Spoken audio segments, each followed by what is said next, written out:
of all, what I wanted to start off with is to introduce my book club to you and tell you a little bit about its history, how it started, and a bit how it's organised. Because, as Reed said, and as you read, I'm celebrating the 20th anniversary of this book club this month. And I never thought it would get that far, and I have a certain number of members of my book club who are responsible for keeping me going. I know you can't give up every time I want to give up. So I'm originally from Ireland, from Dublin, and have been living in Brussels for most of my life. And in 2004 I opened a bookshop. And my bookshop is specialised in world literature and personal development. And I laid it out, instead of by genre, I laid it out by continent. So the books were laid out in the shop by continent. And because in the 90s I had always been looking for authors from other continents, and I just was very unsatisfied with the offer in shops. So the book shop opened at the end of 2004, and literally just after Christmas a woman walked into the shop and she said, "Oh, by any chance do you organise a book club?" And I said, that sounds like a good idea. And so I hadn't been a plan or an intention to start with, but then I said, okay, let's organise a book club. And I thought, well, how could I organise this book club? I said, well, the theme of the bookshop is world literature. The books are laid out by continent. I had divided it in 5 sections. I said, well, I'll organise the book club by season and pick an author from each of the continents. So North America, South America, Europe and the Middle East. I grouped Asia and the Pacific, I grouped, and the African continent with the Caribbean. So that's how it started off. And I also decided from the very beginning that I would alternate between men and women writers, because I found that we have a tendency of often, or I did, or especially literary fiction, seems to be more men authors on offer. And the women authors were often, back in the days, maybe in the 90s less, so now often like lighter literature or chick lit or something like that. So from the very beginning I made sure to alternate with the seasons, so there was always a balance between men and women writers. So that's how it started. The first book we read, in fact, was Paul Auster's Oracle Night on the 3rd, or we discussed it on the 3rd of March 2005 in the bookshop. And I wrote down some statistics because I can't remember them all. So in the 20 years I've organised 278 meetings. We've read 280 books by authors from 99 countries. And I had different types of reading groups. So I had the book club, which was by season, as I said, with 5 books, and then it became 4 books after my bookshop closed down. I had a summer reading, I still have a summer reading group, which is the continuation of the book club during the summer, where we double the number, so we read 4 books over the 2 months, again in the same theme. And then there was a creative reading group for a few years, but that ended in 2014, where we'd focus on a region. So we'd actually read 9 books from October till June, 1 book a month, by authors from a particular region, so African continent or Asia or South America, for example. That's the history of the book club and the approach. So as I said, it's always themed. And I know a lot of book clubs, basically everybody gets a say in what book you're going to read. You kind of vote on it all the rest. You have democracies. My book club is a dictatorship. I'm sorry, I choose the books. But it seems to work out. I mean, I've had some, obviously I've asked members to make suggestions and have sometimes followed those suggestions. And I ask readers in general to give me suggestions, particularly if they come from other countries where we haven't read many authors from, if they can recommend an author from their country. Always happy to hear them.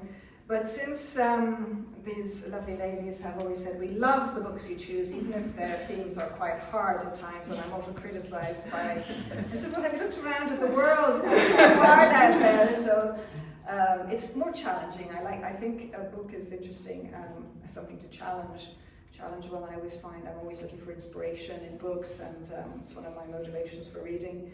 And so I hope also to open people's minds to look further afield than our small little worlds. And so I find that books have always been that tool for me. So I'm going to now perhaps just ask some of the ladies who have joined, share a little anecdote of how they came across my book club and why they're still here, how long they've been here. So first of all, this is Lorena. She's from Romania originally, right? Yes. Jan is from England, Mary's from Ireland, from Dublin, and Florence is from Belgium. So I'll sit down now, or maybe Lorraine, if you could just... I used to study in Spain, so I'm what you would call an EU citizen at heart. I live in Belgium for 13 years now, and I discovered this book club through a meetup app. So I was looking for something to do in Brussels because you know the weather is a bit like here, rainy and gloomy and so on. So you're wanting something to cheer up after you come from Spain. So I discovered this book club. I love to travel, so I was like, a traveling book club, oh, that's very interesting. So it was one of the main things that kept me going in Brussels for the first year. So I stick with them, and I confirm.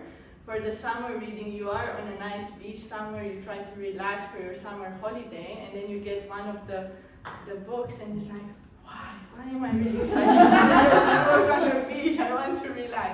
But it's honestly, if you really want to discover the world through authors and different countries, I would never have picked up this type of authors, and I'm really grateful to Nikki and to this club for what she's been doing there. Thank you, Lorraine. So I'm Jana, and I lived in England for many years and then moved to Brussels in my late 20s, so I've now been there for 27 years. And I started a new job in 2006, which just happened to be 100 metres away from Nicola's bookstore then. So in my lunch times, I would visit the bookstore and browse. And through that, came into contact with the book club. And I am one of Nicola's greatest fans, I say. I love that she is prescriptive. I love that she just puts on the table, this is what we're going to read in this season. Don't have to think, but it's such an extraordinary, eclectic mix of books. And also I love, so Nicola is also quite structured in how we run the book club. So there's a kind of an approach that is always similar every time. We have to rate the book at the end, we do a sort of general introduction, and it just really suits me. And I also find that being part of that book club and through that structured conversation, it's like I read the book a second time round. So I've read it through my own eyes, and then I get through the lens of the other participants. So yeah, I'm a big fan of Nicola Book Club, and we've let you know so that you don't drop it, because I'd be a little bit bereft if I had to start going out there and choosing my own books. Thank you. Okay, good afternoon, I'm Mary, I'm from Dublin. I moved to Brussels 23 years ago. I keep thinking I've been there a few years, and like most people in Brussels, I came there on a 2-year contract and never thought I would be there. But I was in Brussels, and I used to know Nikki's bookshop, and I would go in, and I really liked the books. And then I was away for a year. I was living in Paris, and I came back to Brussels. A lot of people had changed. I thought I really need to do things, and I really love reading. But the problem is the world is so busy, work is so busy. So what really works for me is a deadline. I have a deadline by which I have to read the book. So I went to Nikki's shop, and I unfortunately saw this big sign saying closing down sale. I was like, oh. But Nikki said, I'm going to keep the book club going. So I joined the book club. That was 2009, and I've been there ever since. And I totally agree. First of all, you would never pick these books up yourself. You would never even know of them, particularly the books. For those of us who are Anglophone, in mother tongue English, we're going to be reading, American, British, Irish, the odd South African, maybe an Indian. But this has been a most amazing way to discover the world, to discover history, to see it through different people's eyes. Also seeing that human beings seem to be designed to go in circles and repeat history.